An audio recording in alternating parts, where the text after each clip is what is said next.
नमस्कार साथियों, एक बार फिर से आपका स्वागत है आपके अपने चैनल गौड़ती गड्डी में। प्यारे साथियों, मैंने जैसा पहले कहा था कि मैं साना साना हाथ जोड़ी पाठ है उसको पूरे से समझा दूंगा आपको। आपको किसी भी प्रकार से इस पाठ में से आया हुआ प्रश्न गलत नहीं होने दूंगा। तो मैं शुरू कर रहा हूं। समय कम है, हो सकता है इसका वीडियो बड़ा बने। आपको भी पता है ये पाठ है बहुत बड़ा है, तो संभावना है ये 40 मिनट लगभग वीडियो बन सकता है। लेकिन कोशिश करूंगा कि कम से कम समय में पूरा समझा सकूं, 100% समझा दूं। शुरू करते हैं। पाठ का नाम है साना साना हाथ जोड़ी और लेखिका का नाम है मधु कांकरिया। तो हम केवल मधु नाम लेंगे या लेखिका का नाम लेंगे। तो लेखिका मधु कांकरिया है। इस पाठ की जो शुरुआत करती है वो गंतोक शहर से करती है। गंतोक शहर सिक्किम की राजधानी है। तो देखिए कहां से शुरू होता है। ये एक यात्रा का वर्णन है। वो यात्रा कहां से शुरू हो रही है? गंतोक, जो कि गैंगटोक वास्तविक नाम है। गंतोक वहां के स्थानीय लोग कहते हैं, इसका अर्थ है पहाड़। युमथांग यानी घाटियां। तो गंतोक से लेकर युमथांग तक की जो यात्रा है वो 149 किलोमीटर यानी 149 किलोमीटर जो है ये यात्रा का वर्णन है। क्षेत्र कौन सा है? हिमालय पर्वतीय प्रदेश है। राज्य कौन सा है? सिक्किम राज्य है। राजधानी कौन सी है? गैंगटोक, जिसको गंतोक कहा गया है। गंतोक है। यहां से जब शुरुआत करते हैं तो आगे चलते हैं गंतोक से बढ़ते हुए। इसके बारे में देखिए शुरुआत कहां से की। उस होटल में वो ठहरे थे। सायंकाल के समय एक वहां की युवती जो थी गंतोक में रहने वाली, उसने इसको एक प्रार्थना सिखाई थी। नेपाल की थी वह और रह रही थी गंतोक में। तो उसने सिखाई, साना साना हाथ जोड़ी रे गर्दहू प्रार्थना, हमरो जीवन तिमरो कौशेली। यानी मेरा सारा जीवन अच्छाइयों को समर्पित हो, मैं छोटे छोटे हाथ जोड़कर आपसे ये ईश्वर प्रार्थना करती हूँ। ये इसका भावार्थ था। तो परीक्षा में ये भी पूछा जा सकता है। फिर देखिए, प्रातः काल के समय वह होटल के जो कमरा था उसमें से जागी और जागते ही सीधी खिड़की की ओर भागी। क्यों भागी? क्योंकि किसी ने पहले दिन कहा था कि अगर आप प्रातः काल को इस दिशा में देखें तो आपको हिमालय की तीसरी सबसे ऊंची चोटी कंचनजंगा दिखाई देगी। लेकिन मौसम साफ था, कोहरा था जरूर। तो कोहरा होने के कारण से कंचनजंगा की चोटी नहीं दिखाई दे सकी। हाँ, खूब सारे फूल जरूर दिखाई दिए और ऐसा लगा जैसे फूलों के बाग में लेखिका पहुंच गई। फिर देखते हैं, वहां से दूसरे दिन है वे नीचे आए, गाड़ी में बैठे। गाड़ी के अंदर एक जो ड्राइवर था, वास्तव के अंदर वो गाइड भी था, जितेन नार्गे। वह बड़ा ही हंसमुख मिलनसार था। गाइड के सभी गुण उसमें थे। तो जब आएगा तो आपको बता देंगे। ठीक है। तो गंतोक से रवाना हुए। बीच में उन्होंने एक जगह 108 पताकाएं यानी खूब सारी झंडियां देखी। तो उन पताकाओं को देखकर जितेन ने बताया कि जब किसी बुद्धिस्ट की मृत्यु हो जाती है तो ये सफेद रंग में 108 पताकाएं फहरा दी जाती है। अन्यथा किसी खुशी के अवसर पर, मांगलिक अवसर पर रंग बिरंगी श्वेत ये पताकाएं ये फहराई जाती है। फिर है कवि लॉन्ग स्टोक आया। कवि लॉन्ग स्टोक आने पर इसने दो बातें बताई कि यहां पर गाइड फिल्म की शूटिंग हुई थी। पहली बात तो ये, और दूसरी बात मोस्ट इंपोर्टेंट है, यहां पर संधि स्थल है। ये संधि स्थल किस किस के बीच का है? दरअसल दो जनजातियां थी। एक तो पहली जनजाति थी लेपचा और दूसरी जनजाति थी भूटिया। और लेपचा और भूटिया के मध्य कोई पुराने जमाने की जो है कोई लड़ाई थी, कोई झगड़ा होया हुआ था, जिसके चलते हुए ये दीर्घकालिक झगड़े चले आ रहे थे। लगभग 50-60 वर्षों से ये हो रहे थे। तो इन झगड़ों के दौरान है, अब समस्याएं तो रहती थी। तो इनका जो है समस्याओं का समाधान करने के लिए इनके जो सरदार थे, लेपचाओं का जो सरदार था वो सोमेन था और भूटियाओं का सरदार जो था वो कुंजतेक था। कुंजतेक, ये दोनों कौन थे? सरदार कुंजतेक। इन दोनों सरदारों ने क्या किया? ये दोनों थे सरदार, दोनों क्या थे? सरदार। समझदार भी थे, सरदार थे, समझदार थे। तो अब देखिए, इन दोनों के बीच में संधि कराने के लिए कोई दूसरा तीसरा व्यक्ति चाहिए ही चाहिए। तो तीसरा व्यक्ति आया, वो तिब्बत का था। कहां का था? वो तिब्बत का था। तो ये दोनों तो थे सरदार, सोमेन और कुंजतेक थे सरदार लेपचा और भूटिया के। फिर आया एक असरदार। क्या था? असरदार दमदार। फिर आया असरदार दमदार और उसका नाम भी था दमदार। देखिए उसका नाम था चीज खे बमसन। कितना शानदार नाम है, चीसखे बमसन। तो इसने इन दोनों को एक जगह बुलाया और एक जगह बुला करके दोनों को संधि करवा दी, दोनों का हाथ मिलवा दिया, हैंडशेक करवा दिया साथियों। दोनों का हाथ मिल गया, ये यहां पर संधि हो गई। ये संधि स्थल कौन सा है? ये संधि स्थल है आपके यहां पर मैंने जो लिखा है कविलोंग स्टॉक। आ गया। तो कौन कौन थे? लेपचा, भूटिया। लेपचाओं का मुखिया शोमेन, भूटियाओं का मुखिया कुंजतेक, ये दोनों थे सरदार। और फिर आया तिब्बत का एक असरदार दमदार जिसका नाम था चीसखे बमसन, और उसने दोनों के बीच में कराई संधि। तो ये है संधि स्थल।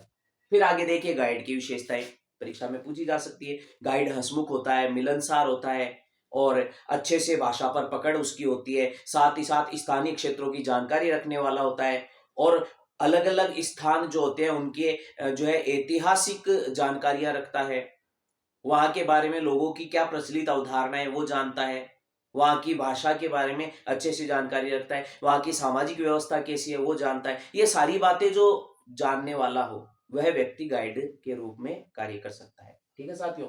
फिर उसके बाद में देखिए थोड़ा आगे चले तो एक झोपड़ी के अंदर एक चक्र सा दिखाई दिया, तो उसने बताया कि ये धर्म चक्र है, इसको घुमाने से सारे पाप धुल जाते हैं। लेखिका विचारों में मग्न थी, उसके मन में विचार आया हुआ पाप पुण्य, धर्म अधर्म, आस्था नास्ता की अवधारणाएं, चाहे वह हिमालय पर्वतीय क्षेत्र हो, चाहे दक्षिण भारत हो, चाहे उत्तर पश्चिमी राजस्थान हो और चाहे पूर्वी राज्य हो, पूर्वी कोई सा भी राज्य जो 7 महीने है वो हो, हर जगह ये अवधारणाएं हमारे भारतवर्ष में फैली हुई है। चाहे वह आस्था नास्ता ही क्यों ना हो, चाहे पाप पुण्य क्यों ना, ये सब हमें आपस में एकजुट है, यानी हम सबके भाव एक जैसे हैं, विचार एक जैसे हैं। ये एक लड़ी में पिरोने का कार्य करती है ऐसी आस्थाएं। कौन सी बात को सुन करके? कि इस धर्म चक्र को घुमाने से सारे पाप धुल जाते हैं। इस बात को सुन करके लेखिका मधु काकड़िया के मन में ऐसे विचार उठे। आगे चले, आगे ये धीरे धीरे अब आगे बढ़ रहे हैं तो रास्ते घुमावदार होते जा रहे थे और सुंदर सुंदर दृश्य सामने आ रहे थे। तीर्थ यात्रियों का सबसे इच्छा वाला जो वातावरण है वो है हिमालय पर्वत। यात्री जहां घूमना चाहते हैं वो है हिमालय पर्वत। पल पल परिवर्तित काम्य हिमालय, हर की कामना होती है कि वहां हम भी जाएं। मेरी भी इच्छा है, आपकी भी होगी। कहां जाएं बताइएगा? कौन सा ऐसा टूरिस्ट स्पॉट है या जहां आप जाना चाहते हैं वो स्थान हिमालय पर्वतीय प्रदेश में कौन सा है? कमेंट में कीजिएगा। फिर है रास्ते व हरियाली गुफा। रास्ते जब थे वो घुमावदार होते जा रहे थे, साथ ही साथ के अंदर वहां पेड़ है, सड़क के दोनों ओर ऐसे ऊपर से जुड़े हुए थे ऐसे। तो इस तरीके से ऐसा लग रहा था जैसे उनकी गाड़ी है वह एक गुफा में से हिचकोले खाती हुई आगे बढ़ रही हो। और तब सबका मन बड़ा खुश था, प्रसन्न था, तो सभी गाना गाने लग गए, सुहाना सफर और ये मौसम हंसी। इस प्रकार से चलता रहा, सब गाना गा रहे थे लेकिन लेखिका ऋषि की तरह शांत थी। उसके मन के अंदर अनेक भाव उमड़ रहे थे और इतनी सौंदर्य की पराकाष्ठा को देखकर लेखिका मन बड़ा ही प्रफुल्लित हो रहा था और उसके मन में इस हिमालय के सौंदर्य को देख करके एक भाव आ रहा था, वह भी सलामी का, मेरे नरपति मेरे विशाल। हिमालय पर्वत की महानता और इस सौंदर्य को देख करके उसका मन इतना आनंददायी महसूस कर रहा था कि वो उसको सलामी देती है। फिर उसके बाद के अंदर आगे आया एक झरना, 7 सिस्टर्स वाटरफॉल आया। सभी सैलानी नीचे उतर करके उस झरने के पास में फोटो खिंचाने लगे, फ्लैश चमकने लगे। और लेखिका ने ऐसा नहीं किया, वह जाकर के पास ही पड़े एक पत्थर पर बैठ गई और उस झरने को देख रही थी। उसके मन में अनेक भाव उमड़ रहे थे। उसने जो ही पांव झरने की जलधारा में डूबाया तो उसके मन में एक कंपन सा दौड़ उठा और उसके मन में आया कि मेरे भीतर की सारी तामसिकताएं, दुष्ट वासनाएं, शब्द याद कर लीजिएगा, मेरे भीतर की सारी तामसिकताएं, दुष्ट वासनाएं इस जलधारा में बह जाए और ये अनंतता का प्रतीक है झरना, मेरे मन को अनंत सुख शांति प्रदान करे। ऐसा भाव उसके मन में आया। फिर आगे चले, फिर आगे बढ़े तो माया और छाया के खेल, यानी क्योंकि पेड़ों से गुजर रही थी जो गाड़ी थी और आसमान में सूर्य चमक रहा था, अचानक बादल आ जाते, कहीं छाया हो जाती, फिर धूप हो जाती, फिर छाया। ये छाया माया का जो खेल देख रहा था, देख करके मधु काकड़िया है वह इतनी प्रसन्न हो रही थी, उसे लग रहा था जैसे प्रकृति मुझे सयानी समझदार बनाना चाह रही है। ऐसा भाव उसके मन में जागा। फिर बाद में देखिए ये चलायमान सौंदर्य को देखते देखते, क्योंकि देखो बादल इधर से उधर जा रहे हैं, कभी धूप हो रही है, कभी छाया हो रही है, ये सारा जो दृश्य था चलायमान दृश्य चल रहा था, गाड़ी साथ में चल ही रही थी। तो इस दृश्य के बीच में अचानक से ऐसा लगा नृत्यांगना किसी नर्तकी के घुंघरू टूट गए। कैसे? क्योंकि जब गाड़ी रुकी तो उस समय उसने देखा कि एक कुछ पहाड़ी औरतें पत्थरों को तोड़कर सड़क को चौड़ा करने का कार्य कर रही थी। पीठ के अंदर डोको यानी एक बड़ी टोकरी के अंदर बच्चा था और हथौड़ा हाथ में लिए हुए पत्थर पर वार कर रही थी। इसको देखते उसके मन के अंदर ऐसा भाव जागा कि देखिए, मातृत्व और श्रम साधना, यानी माता का कर्तव्य भी पूरा कर रही है और श्रम साधना भी कर रही है। कैसा कैसा जो है वातावरण, कैसी स्थितियां आ जाती है एक व्यक्ति के जीवन में कि उसको संघर्षपूर्ण जीवन जीना पड़ता है। उसको अपनी आजीविका चलाने के लिए कितने खतरों को झेलना पड़ता है। उसने पूछा भी, वहां पर एक अधिकारी बैठा था, BRO का मतलब board road organisation, board road organisation. वहां खतरे के बारे में पूछा उस अधिकारी से। अधिकारी ने कहा, ये क्या कर रही है? उसने पूछा, ये क्या कर रही है? कि ये आप जिन पहाड़ों से, हिमालय की चोटियों से टक्कर लेने जा रहे हो, उस रास्ते को चौड़ा बना रही है पहाड़ी ने। उसने पूछा, ये तो खतरे का काम होगा? हाँ, खतरे का काम तो है ही। जान चली जाती है। पिछले साल ही जान चली गई थी यहाँ से नीचे फिसलने से। ये रास्ते चौड़ा करते टाइम हर जान हथेली पर लेकर कार्य करना पड़ता है। ये बातें उसने बताई। फिर उसके बाद में आगे चले तो ऐसी विचार जब चल रहे थे, चलते चलते उसको पुरानी बातें और याद आ गई। वह एक बार कहीं गई थी पलामू और गुमला के जंगलों में। वहां आदिवासी युवतियों की भी ऐसी स्थिति थी। इनके हाथों में ठाटे पड़े हैं हथौड़े से, पत्थरों पर चोट करने के कारण। हाथों के आटन बोलते हैं हम लोग। तो हाथों में ठाटे पड़े हैं और उनके पैर सूजे हुए थे। क्यों? क्योंकि वे नंगे पांव पूरे जंगलों में घूमती थी, जड़ी बूटियां, पत्ते, फल फूल आदि इकट्ठा करती थी। तो उनके पैरों की जो है, वह जो छाले होते थे पैरों के, सॉरी फौले होते हैं, फपोले। तो पैरों के फपोले, मुंह में होते हैं छाले और हाथ, पैरों के अंदर जो होते हैं वो होते हैं फफोले। तो जो गोल गोल से उठ जाते थे और पैरों में इतनी पीड़ा होती थी, पैर सूज जाते थे वो, और हाथों में पड़े आटन, ये एक ही कहानी कहते हैं, वह संघर्ष की कहानी। तो ऐसा भाव इसके मन में जागा। फिर उसके मन में एक अंग्रेजी वर्ड आया, वेस्ट एयर ट्रिपिंग। समाज से, देश से कितना कम लेते हैं और कितना ज्यादा वापस लौटा देते हैं। संतुलन बनाए रखते हैं। संतुलन बनाए रखते हैं कौन? यही जो संघर्ष करते हैं, मजदूर लोग, किसान लोग, आम जनता, भारत की आम जनता कितना कम लेकर कितना अधिक समाज को वापस लौटा देते हैं। पहाड़ आगे चले तो जीप जब कबूतरों को आगे उड़ाते हुए आगे बढ़ी तो देखा कि बच्चों के झुंड है वह जा रहे थे, स्कूल जाकर के पुनः वापस अपने घरों की ओर लौट रहे थे। तो जितेन ने बताया, मैडम ये देखिए, ये बच्चे जा रहे हैं, स्कूल जाके आए हैं, इनके लिए जीप नहीं है, गाड़ी नहीं है। तो उसने बताया कि मैडम यहाँ चिकना वर्बीला कोई नहीं दिखाई देगा, यानी मोटा ताजा कोई नहीं दिखाएगा, क्योंकि सारे लोग मेहनती होते हैं और इसीलिए इस शहर को, गंगटोक को मेहनतकश बादशाहों का शहर कहा गया है। सब मेहनती है। आपने अभी तक देखा पहाड़ी औरतें मेहनती है। खुद जितेंद्र आगे मेहनती था, उसने अपने बारे में बताया अभी इसी समय में कि मैं भी जब छोटा था तो इसी तरह स्कूल जाता था, फिर वापस आता तो लकड़ियों के गट्ठर ढोता था, मवेशियों को चराता था, खूब मेहनत करता था। जीवन के अंदर यहाँ बहुत कठिन है क्योंकि पहाड़ी इलाका है, मेहनती है, लोगों के जीवन का तरीका बड़ा अलग होता है। फिर देखे चेतावनियां आ रही थी, अब धीरे धीरे खतरे हैं वो बढ़ते जा रहे थे, रास्ते पहाड़ी थे। तो वहां लिखा हुआ था धीरे धीरे चले, खतरा है। आगे लिखा था be care man eater round, यानी नरभक्षी काफी सारे जानवर यहाँ रहते हैं। फिर उसके बाद है जब जब संध्या होने वाली थी उस टाइम के अंदर उसने देखा कि ऊंचाई वाले उस इलाके से नीचे दूसरी दिशाओं के अंदर चारों तरफ सूर्य की अंतिम किरणें वो तिरछी होकर के गिर रही थी और हरियाली के बीचों बीच काफी सारी जो है युवतियां थी, वो चाय की पत्तियां तोड़ रही थी, पीछे बोकू बांधे हुई थी। एक सुंदर युवती को देखा पूरी हरियाली के बीच में, वो भी चमकदार हरियाली सूर्य की किरणों से, पीले रंग की किरणें, उसके बीचों बीच लाल रंग का बोकू पहने। ये दृश्य देखकर लेखिका चीख पड़ी। उसके मुंह से वाह कितना सौंदर्य, व्हाट्स ए ब्यूटीफुल सीन। अंग्रेजी में बता दी, पूरी अंग्रेजी नहीं आती फिर भी कोशिश करता हूं।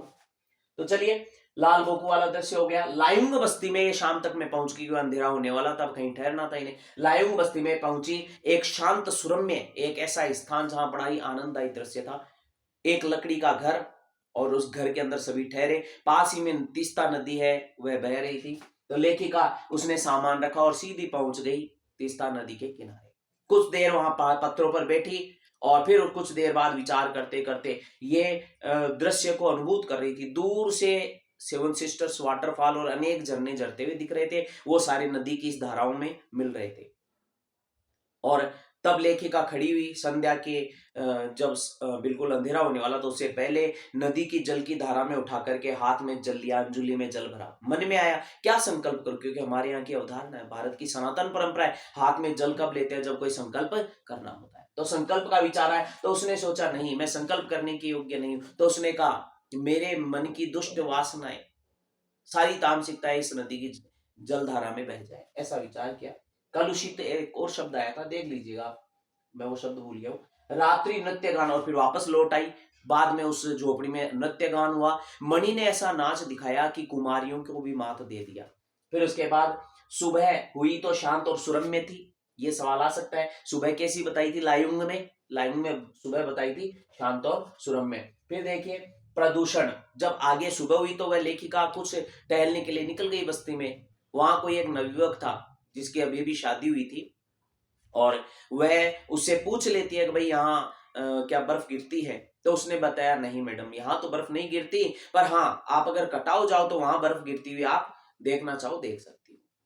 तो उस जो शादी हुई थी, वो विवाहिता नव विवाहिता जो थी, वो उसको उनको देख रही थी बात करते हुए। अचानक पास में एक गाय आई, और गाय ने क्या किया, उसके पास में जो एक महुआ जो है भरा हुआ था, महुआ वहां पर पेय पदार्थ होता होगा, कोई नशीला पदार्थ है, तो उसने गाय ने वो पी लिया, गुड़ुप कर लिया, ऐसा कुछ आया उसमें। फिर है चेतावनी, आगे थोड़ा आगे बढ़े, वो जीप में बैठे और आगे की ओर बढ़े, अब कटाऊ जा रहे हैं। तो कटाऊ जाते हुए वहां लिखा हुआ था if you are married divorce speed, अगर आप शादीशुदा है तो स्पीड बढ़ाते ही आपका तलाक हो जाएगा, क्योंकि गाड़ी सीधी खाई में जाएगी, तलाक ऑटोमेटिकली हो जाएगा। ठीक है। फिर आगे लिखा हुआ था एक और चेतावनी आई थोड़ी देर बाद, घुमावदार रास्ते हैं, खतरनाक रास्ते हैं। रास्ते भी उतने ही है जितने में जीप चल सकती है बस, यानी जैसे ऐसे उसमें लिखा हुआ है कि इंच इंच माप करके वह सड़क रास्ता बनाया हुआ था। थोड़ा सा भी जीप इधर खिसकी के खाई के अंदर जाते हुए देर नहीं लगेगी। तो ये आगे एक सावधानी और लिखी है, दुर्घटना से देर भली, सावधानी से मौत टली, ऐसा एक कथन आया है। आगे चले तो धीरे धीरे करके वो घुमावदार रास्तों में सब शांत हो गए थे। अब धीरे धीरे करके बड़े बड़े पहाड़, छोटे पहाड़, बीच में घाटियां दिख रही थी, और जो ही फिर एक घुमावदार मोड़ आया, उस मोड़ के तुरंत आगे आ गया कटाव का वह सुंदर दृश्य, जिसको देखने के लिए लेखिका बहुत लालायित थी, रोमांचित थी, और वह दृश्य सामने आ गया। आते ही लेखिका से जितेन नार्गे गाइड ने पूछ लिया, ड्राइवर कम गाइड का आ गया इसको, उसने पूछ लिया कैसा लग रहा है? तो उसने बताया राम रोचो, यानी उसी की भाषा के अंदर जवाब दिया। कुछ ही समय पहले वह अपने गांव से आया था, शायद नेपाली था वो। तो राम रोचो, कटाओ दृश्य आ गया है। कटाओ का दृश्य ऋषियों के लिए ऐसा स्थान जहां पर उन्होंने वही मंत्र पाया होगा, सर्वे भवन्तु सुखिनः सर्वे सन्तु निरामयाः सर्वे भद्राणि पश्यन्तु मा कश्चित् दुर्भाग् भवेत्। इस मंत्र को पाने वाले ने सभी सुखी रहे, ऐसा भाव कहां आएगा जहां स्वार्थ बिल्कुल न हो, जहां सबका भला सोचने की विचारधारा। ऐसी विचारधारा ऐसे स्थान पर ही आएगी जहां बिल्कुल भी प्रदूषण न हो, जहां सब कुछ शुद्ध हो, जहां भाव भी एकदम शुद्ध हो। ऐसे स्थान पर ही ऋषि मुनियों ने तपस्या करके पूरे संसार का हित करने की बातें विचार में लाई होगी, और पूरे संसार के हितकारी वेदों की रचना की होगी। ऐसा मन में भाव उत्पन्न हुआ, वह था किसके मन में? कवित्री सॉरी क्षमा कीजिएगा, लेखिका मधु काकरिया के मन में ऐसा भाव उत्पन्न हुआ। कटाव का दृश्य सब देख रहे थे, फोटो खिंचवा रहे थे, बर्फ है उसके अंदर सब लोग कूद गए थे। काफी सारे लोगों के पास ठंड वाले बर्फ वाले जूते थे, लेकिन लेखिका के पास नहीं थे।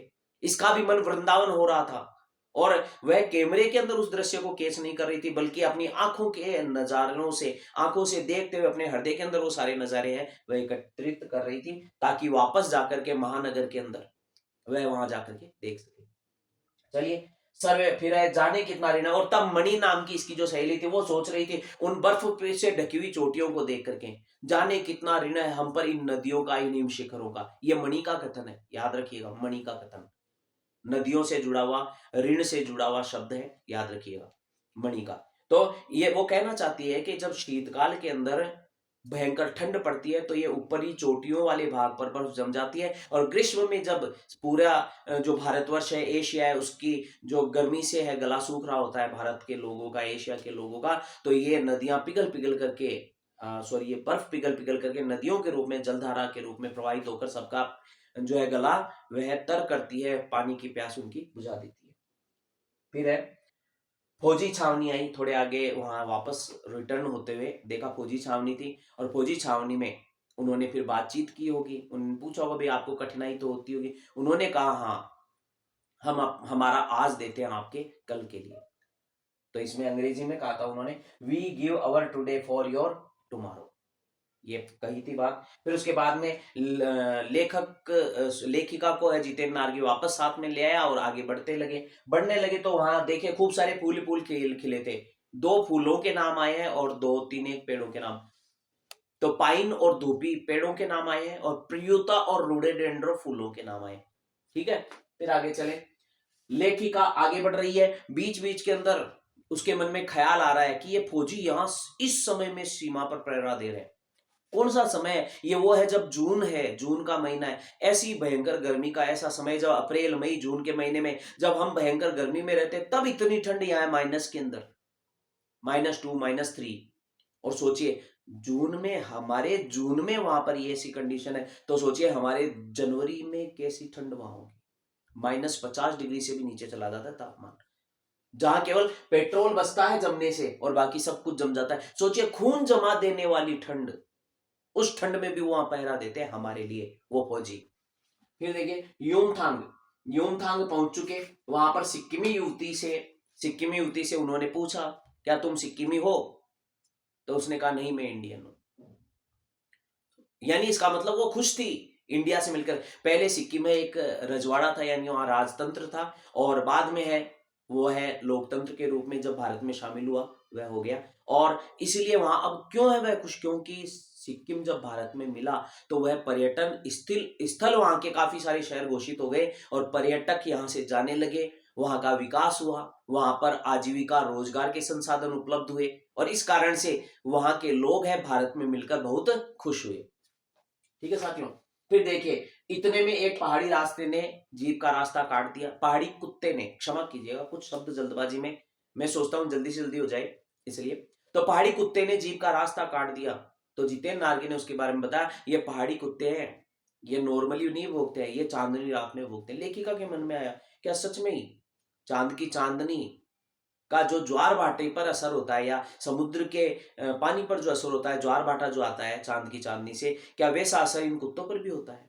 फिर आगे चले तो फुटप्रिंट के बारे में बताया कि ये स्थान वहां है, ये गुरु नानक के फुटप्रिंट है, यहाँ से गुरु नानक चावल की एक थाली लेकर गुजरे थे, जहां जहां चावल गिरे उनकी थाली से वहां चावल की खेती होती है। ये बात गुरु नानक के बारे में बताई।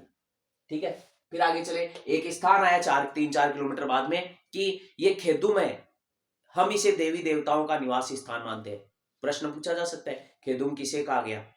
देवी देवताओं के निवास स्थान को, और यहाँ जो भी गंदगी फैलाएगा वह मर जाएगा। लेखिका बड़ी खुश हुई, सच में इसी कारण से हिमालय इतना सुंदर है। फिर आगे कप्तान बाद में एक और बात और बताई कि पहले ये यूमथांग है ये इतना डेवलप नहीं था। क्यों? क्योंकि यहाँ पर आने जाने के रास्ते ही नहीं थे। ये रास्ते किसने बनवाए? ये बनवाए थे कैप्टन शेखर दत्ता ने, जो कि फौज का एक बड़ा अधिकारी था, और उसी ने इन रास्तों को तैयार करने की योजना बनाई थी, और बाद में आज ये टूरिस्ट स्पॉट जो बना है वो उन्हीं के कारण बना है। फिर आगे चले, फिर बाद में बताया रास्ते अभी बन रहे हैं, असमाप्त खोज का नाम ही सौंदर्य है। तो साथियों इस प्रकार ये पाठ पूरा हो गया। अब आप चाहते हैं किसी भी प्रश्न का उत्तर आप आराम से कर सकते हैं। तो देखिए इसमें एक आध चीज जो आई है वो मैं इंपोर्टेंटली बता देता हूं। यहाँ पर एक चलायमान सौंदर्य, गतिशील सौंदर्य का नाम आया है, वो जरूर याद कीजिए। चलायमान गतिशील सौंदर्य किस प्रकार बताए? देखिए सारे पेड़ पौधों पर फूल खिल रहे हैं, फूल मंद मंद हवा चल रही है, फूल सारे हिल रहे हैं, आसमान में बादल इधर से उधर मंडरा रहे हैं, सूर्य की किरणें उन पर आ रही है, तो वो सूर्य की किरणें बीच में जब बादल आ जाते हैं तो वो किरणें भी इधर उधर हिलती हुई डुलती हुई दिख रही है। साथ साथ पेड़ पौधे भी हवा के साथ हिल रहे हैं, गाड़ी भी चल रही है, ये सारा क्या, झरने भी झर रहे हैं, नदियां भी बह रही है, हर चीज चलायमान सौंदर्य, प्रकृति पल पल परिवर्तित हिमालय है, और ये चलायमान सौंदर्य मन को इतनी प्रसन्नता देता है। उसने कहा आत्मा की अनंत परतों को छीलता हुआ ये जो यात्रा है, ये यात्रा खूब सारी सीख देने वाली थी। ये पहले कविता के रूप में देखती थी, काव्य के रूप में देखती थी, और अब ये उसको दर्शन के रूप में देख रही है। यानी कितना ज्ञान छिपाता इस यात्रा में, कितनी सीख मिली, कहाँ कहाँ कितना दर्द, कितनी पीड़ा, कितना सुख, कितना आनंद, आंखों को ही नहीं बल्कि हृदय को रिझाने वाले ऐसे ऐसे दृश्य। तो ऐसा मनोहारी चित्रण इस पूरे पाठ में किया गया है। लेखिका मधु कांकरिया है और पाठ का नाम है साना साना हाथ जोड़िए गर्दऊ प्रार्थना हमरो जीवन तिमरो कौशली। मेरा भी जीवन संपूर्ण जीवन अच्छाइयों को समर्पित हो, यही मेरा प्रयास है साथियों। तो मेरे प्रयास को आप अगर सराहना देना चाहते हैं तो प्लीज शेयर करें, सब्सक्राइब करें और एक दूसरे तक बढ़ाएं। आपके घर में 2-3 मोबाइल होते हैं तो सब्सक्राइब कर दिया कीजिए, कोई विशेष लगने वाला नहीं है कुछ भी। धन्यवाद। जय सिया राम।